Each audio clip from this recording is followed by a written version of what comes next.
Hello everyone, I am Tufan.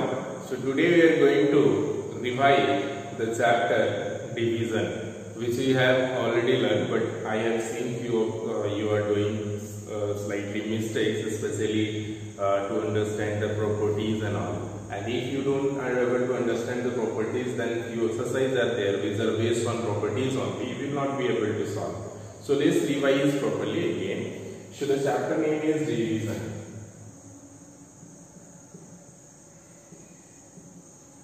So division is very simply we have to just distribute. Okay, if it is asking 10, you have to divide by 2. That means 10 you have to equally divided by 2 parts.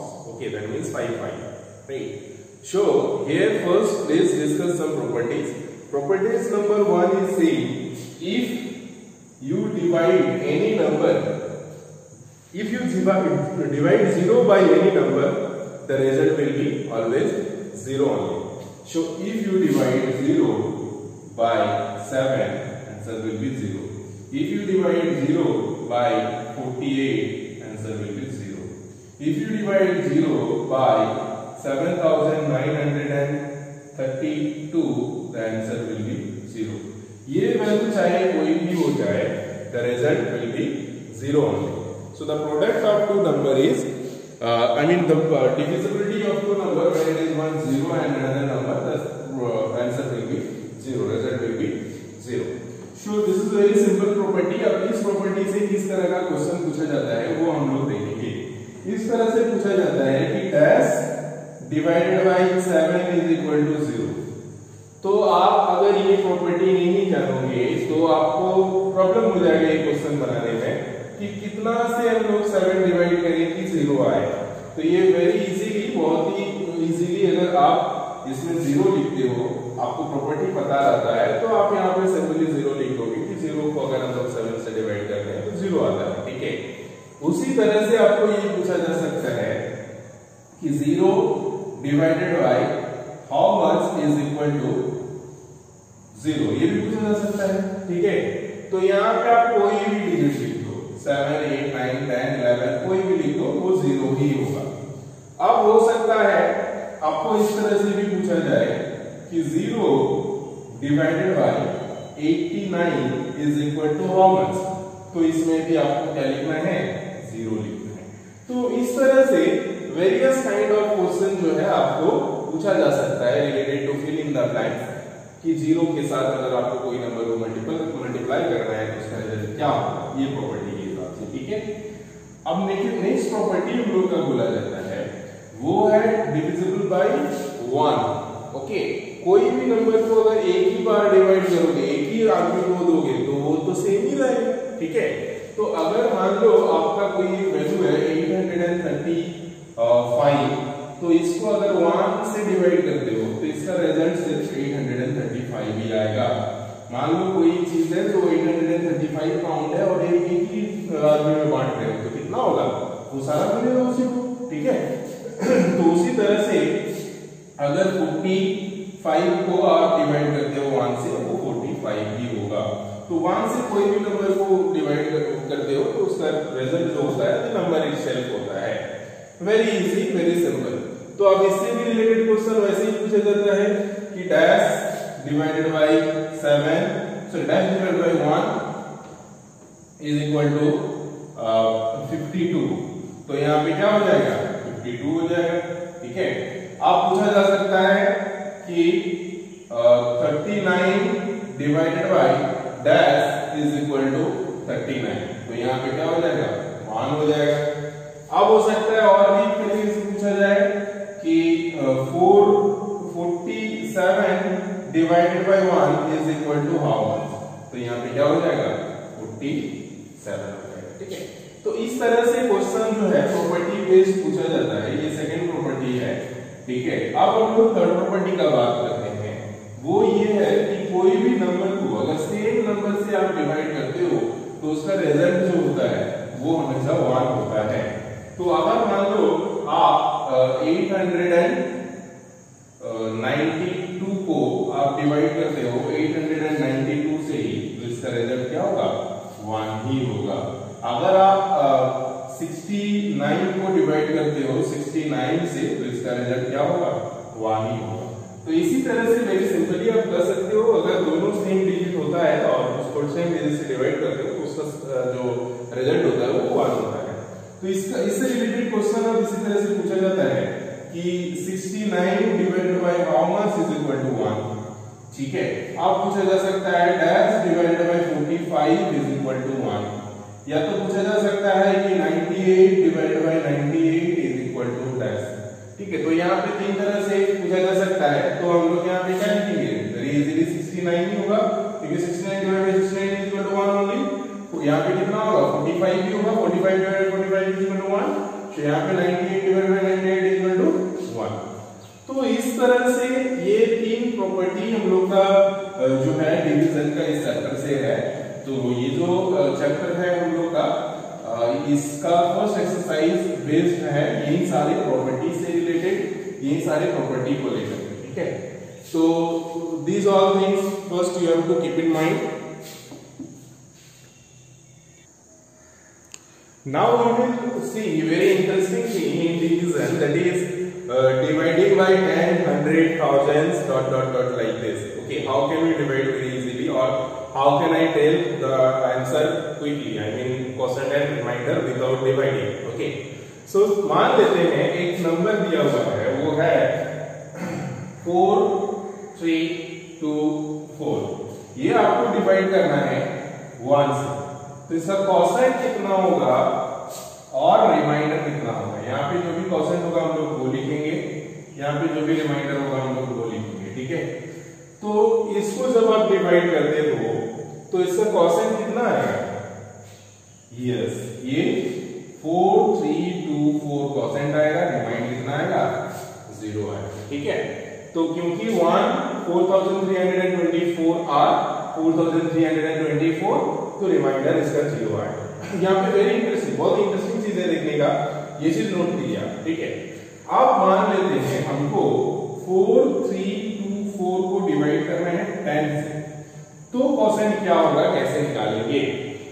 तो हम लोग ध्यान देंगे कि ये क्योंकि 10th place है, तो हम लोग का 10th प्लेस के बाद जो भी डिजिट है उससे पहले वो सारे डिजिट हम लेंगे, और जो 1st प्लेस का नंबर है वो हम लोग का रिमाइंडर बच जाएगा।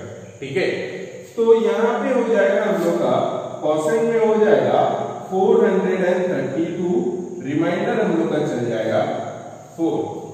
ठीक है, अब देखो आगे का देखो तो आपको और अच्छे से समझ में आएगा। 4324 को अब अगर हम लोग 100 से डिवाइड करते हैं तो क्या होगा?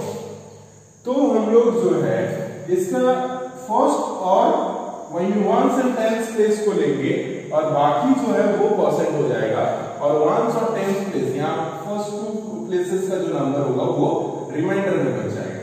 तो हम लोग का यहाँ पे परसेंट हो जाएगा 43 और रिमाइंडर हो जाएगा 24। ओके, सेम चीज हम लोग अगर और भी इसको आगे बढ़ाते हैं और 1000 से डिवाइड करते हैं, 4324 डिवाइडेड बाय 1000, तो यहाँ पे कोसेंट क्या हो जाएगा? यहाँ पे 30 है, तो 3 डिजिट जो है हम लोग का रिमाइंडर बच जाएगा, और कोसेंट कितना हो जाएगा? सिर्फ 4 बचेगा, और यहाँ पे कितना हो जाएगा? 3, 2, 4। तो यहाँ पे कॉमन चीज आप देख सकते हो कि यहाँ से कोसेंट में एक डिजिट घटते जा रहा है, और इधर रिमाइंडर में एक डिजिट बढ़ते जा रहा है। ठीक है, तो इस तरह से हम लोग डिवीजन कर सकते हैं, डिवाइड कर सकते हैं वेरी इजीली। हमने हमारे माइंड में ही, आपको कॉपी पेन का कोई जरूरत नहीं। अगर इस तरह का डिवीजन करता है, मान लेते हैं आपको बोला जा रहा है कि 7289 को डिवाइड करना है आपको 100 से, तो आपका इसका कोसेंट बताना है और रिमाइंडर बताना है कितना होगा। तो आपको इसके लिए डिवाइड करने का जरूरत नहीं है, आप देख रहे हो 100 है, तो इसका लास्ट 2 डिजिट जो है वो रिमाइंडर हो जाएगा 89, और जो first rest of all digit है 72, इधर का जितना भी है वो हम लोग का कोसेंट हो जाएगा। तो इस तरह से कोसेंट और रिमाइंडर आप अगर 10 से 100 से या 1000 से डिवाइड करते हो तो बहुत ही इजीली आप निकाल सकते हो विदाउट डूइंग एनी डिवीजन। सो हमारे 4 4.1 एक्सरसाइज में कुछ क्वेश्चंस है जो हम लोग अभी डिस्कस करना चाहेंगे। यहाँ पे दिया हुआ है कि विदाउट एक्चुअल डिवीजन, तो यहाँ पे बिना डिवीजन का आपको इसका कोसेंट और रिमाइंडर बताना है, डिवाइड नहीं करना है, तो कोसेंट और रिमाइंडर निकालना है बिना डिवीजन का डायरेक्टली। तो आप कैसे निकाल सकते हो, जो अभी प्रॉपर्टी हम लोग ने पढ़ा उसका यूज करके। यहाँ पे आप देखो 1000 में 3 0 होता है, तो 3 डिजिट को आप रिमाइंडर रख लो और जो बचा हुआ है वो कोसेंट हो जाएगा। तो यहाँ पे कोसेंट हम लोग का हो जाएगा 7 और रिमाइंडर हो जाएगा हम लोग का 892। Very easy. यहाँ पे 100 से डिवाइड कर रहे हो तो 2 डिजिट को रख लो, बाकी जो है कोसेंट हो जाएगा। तो कोसेंट यहाँ पे हो जाएगा 27 और रिमाइंडर यहाँ पे कुछ भी नहीं होगा, 0 हो जाएगा। ठीक है, यहाँ पे देखो 3 0 है, 1000 है, तो 3 डिजिट को आप सेपरेट कर लो कोसेंट रिमाइंडर के लिए, 2 हो जाएगा कोसेंट, सो कोसेंट हो जाएगा 2 एंड रिमाइंडर हो जाएगा 579। तो यहाँ पे भी सेम 10 से डिवाइड करना है, तो 1 0 तो 1 प्लेस आपको रख लेना है, बाकी जो है कोसेंट हो जाएगा। तो कोसेंट हो गया हमारा 57 और रिमाइंडर हो गया हमारा 8। तो इस तरह से आप कोसेंट और रिमाइंडर निकाल सकते हो अगर 1000, 100 और 10 से डिवाइड करने के लिए बोला जा रहा है। तो आई होप बाकी सारे क्वेश्चन जो है क्वेश्चन 2 का 4.1 एक्सरसाइज आप बना लोगे खुद से using this property. Okay,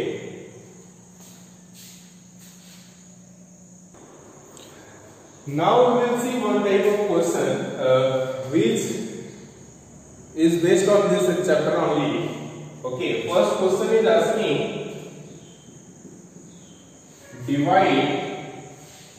divide 6 7 8 9 2 by 28 and check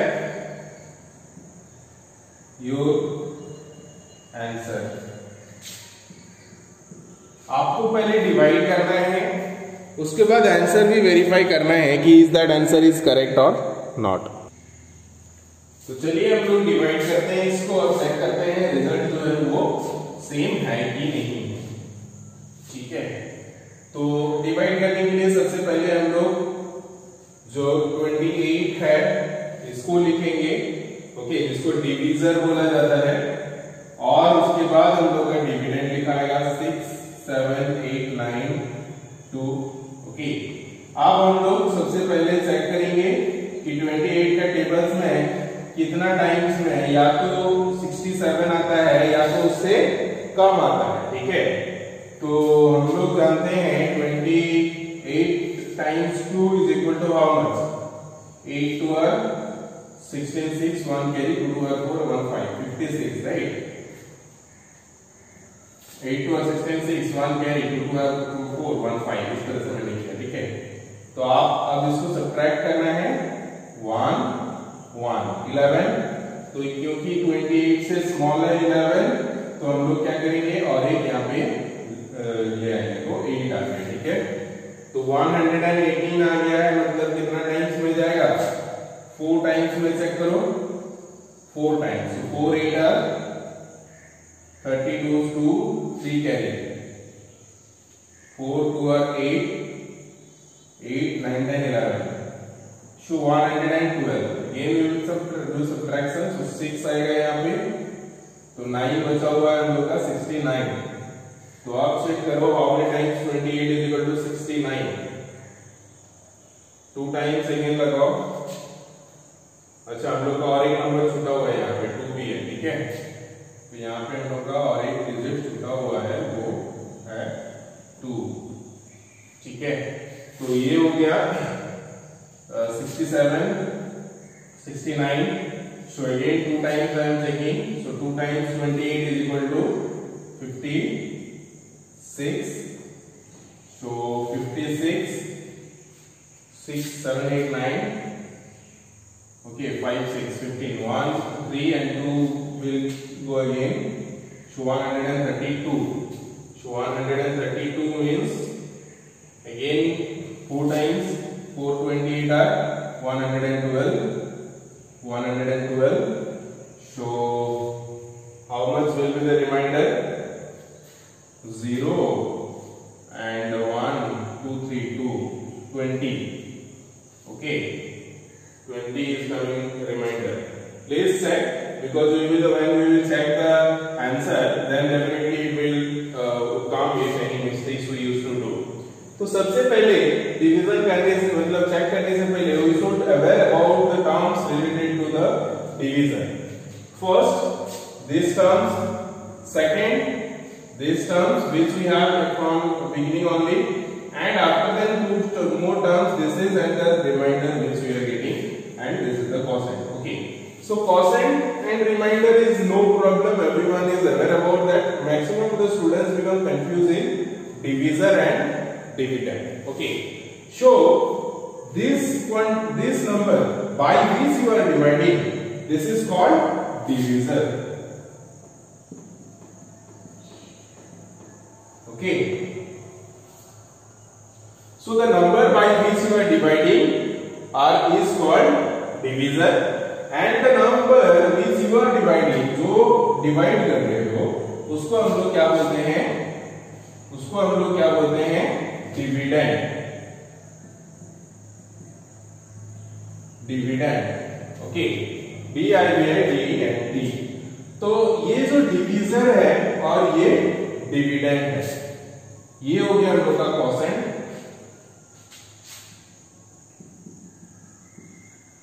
ये हो गया हम लोग का reminder.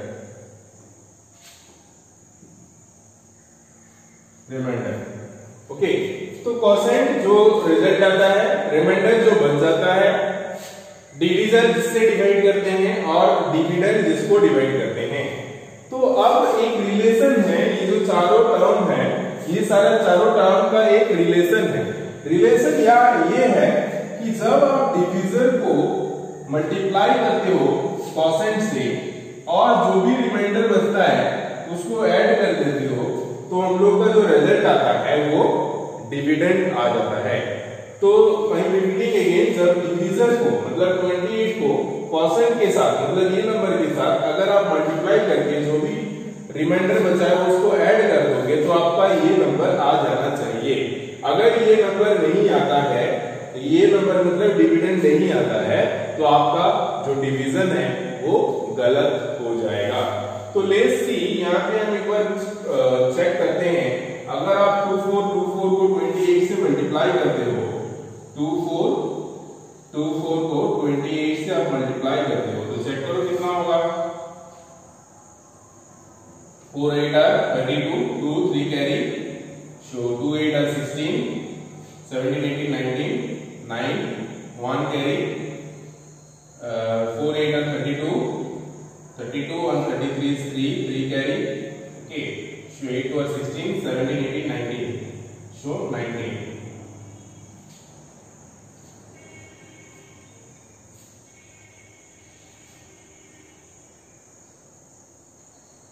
Okay, now 2 times this is 0, so 4 2 are 8, 2 2 are 4, 4 2 are 8, 2 2 are 4. Okay, so 2 8 to 6 is 17, 1 carry, 8. Okay, 18, 1 carry, 6.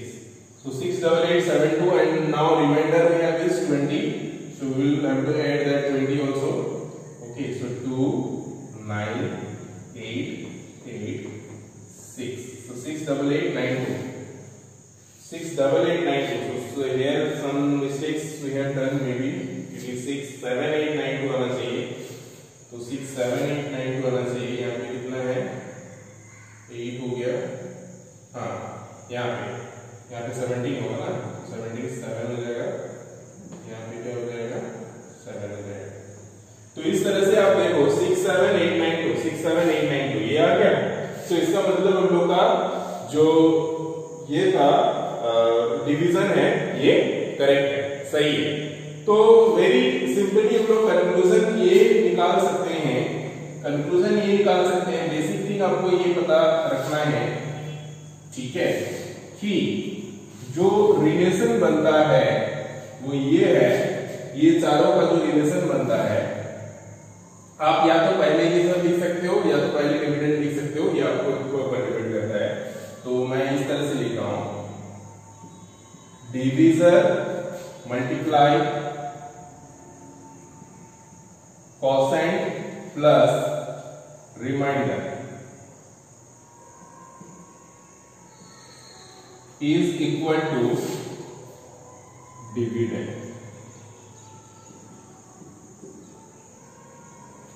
तो ये एक रिलेशन बनता है हम लोग का डिवीजन का, ठीक है, कि आप डिवीजर को जब भी कोसेंट से मल्टीप्लाई करते हो और रिमाइंडर जितना बचता है अगर उसको ऐड कर देते हो तो जो डिविडेंड है वो आ जाना चाहिए। अगर वो आ जाता है, इससे हम लोग ये वेरीफाई कर सकते हैं कि हम लोग का जो रिजल्ट है वो सही है। तो एग्जाम में या टेस्ट में मैक्सिमम इस तरह का क्वेश्चन पूछा जाता है और स्टूडेंट्स जो है डिवाइड तो कर लेते हैं बट चेक करना भूल जाते हैं। तो अगर इस तरह से क्वेश्चन रहता है कि divide this and check the answer, then you have to verify also like this, however I have done। इस फॉर्मूला से, इस तरह का फॉर्मूला से आपको ये करना है, वेरीफाई करना है और दिखाना है कि मेरा आंसर जो है सही है। आपको करना ही है, जो डिवीजर है और कोसेंट है उसको मल्टीप्लाई करके रिमाइंडर ऐड करके दिखाना है कि डिविडेंड आपका आ जा रहा है, तभी बोल सकते हैं कि आपका जो ये चेकिंग प्रोसेस है वो कंप्लीट है, ठीक है।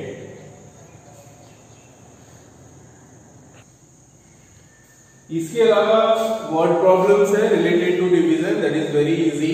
The same thing, just you have to understand the question in your previous videos.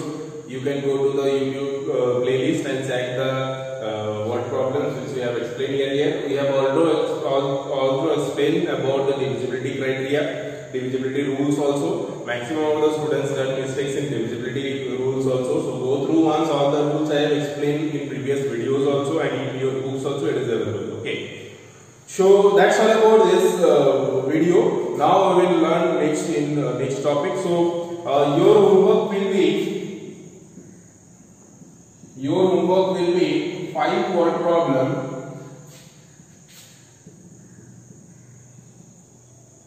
from